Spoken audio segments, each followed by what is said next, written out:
Hello friends, I'm back on today to talk about the very first dream that I received. May have some prophetic meaning behind it. So first I'll start with why I got this dream. So this is 2015, so as you know from older posts that I came back to the Lord in 2015, and as I was reading the Bible, reading the Bible, I came upon all sorts of... This is when I discovered YouTube. I had never really used it before. So in researching the Bible, found all these posts about end times. Isn't this a beautiful view? Wanted to share it with you guys. So all these posts about the end times started to wonder if we were in end times.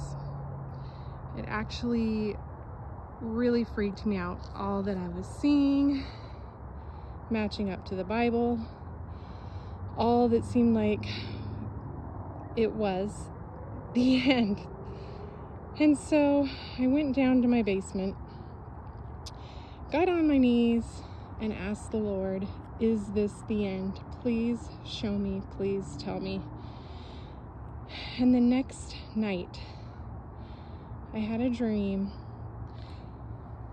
that I was in a church, and I was crouched down in the back of this church with my oldest son.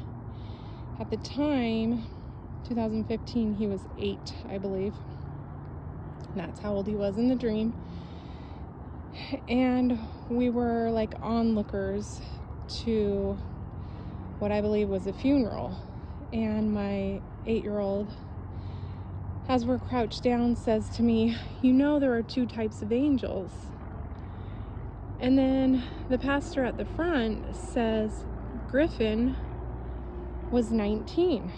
And then I stand up, and standing next to me was my grandma, who had died a year before that.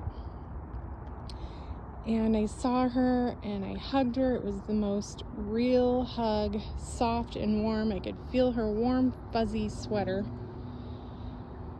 And then that was it. That was the dream.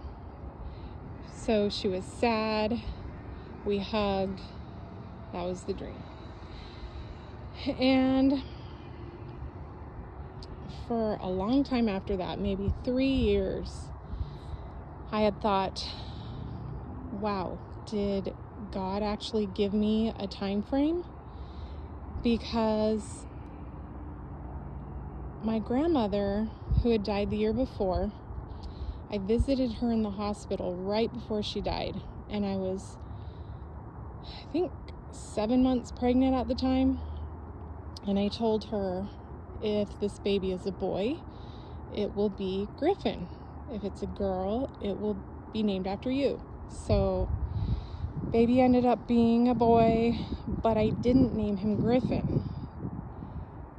So she died before I named him. She never knew what I named him. I believe the Lord sent my grandma in that dream for just that reason, so that I would know. He sent her with the message. It was from him. I believe my son asking or telling me there are 2 types of angels was to say that in the world there are good and there are bad angels. Good to help, obviously, and the bad to cause destruction in lives. And the pastor saying Griffin was 19, and the fact that my son was going to be named Griffin, I feel like was some sort of time frame. 19. So like I said, for about 3 years, I had thought, oh my gosh, in the year 2033, my son, who's going to be named Griffin, he would be 19 in that year.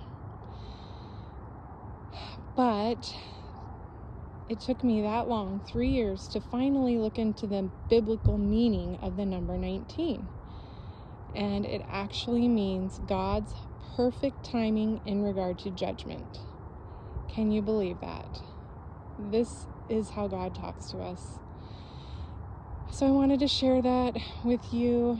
That was the first dream that I received after coming back to the Lord, and he was trying to calm my fears. It took me a while to look into numbers, but speaking of numbers, I know we're headed closer and closer to wrapping things up here on the earth, and the Lord keeps sending me signs. Last week alone, I received a date of birth through my work. What I do, I look at date of births all the time. 3 times, 3 different people. Date of birth 11/11. 11 is the number of judgment, and 3 times is when God is confirming things. So it's coming. We need to be ready. We need to be prepared. Don't be afraid. As long as you belong to God, you have nothing to be afraid of. So last week, it was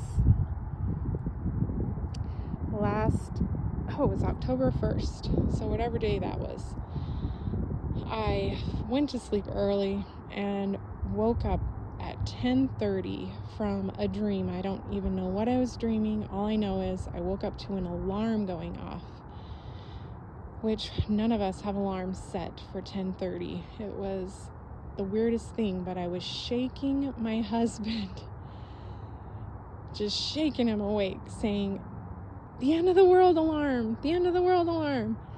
So I don't know why I did that.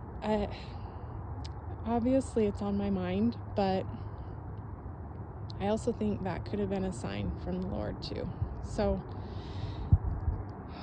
get your houses in order, get prepared. You have no time to waste. Just seek him and find out. If you're unsure, you're on the fence, what's it gonna hurt to seek him? So I want to end with something that I wrote. It's partly from something someone said, partly things I added, but Stephanie Gretzinger, I believe is how you say her name. So we're not in trouble because we suffer persecution here in the West. We're in trouble because we suffer sleepiness. We're asleep. We're asleep to our sin. We're asleep to his presence. We're a mess. But God still wants us. He's still jealous for us. In his mercy, we're in a very crucial moment in time. If we don't enter in through him, we all become thieves and robbers.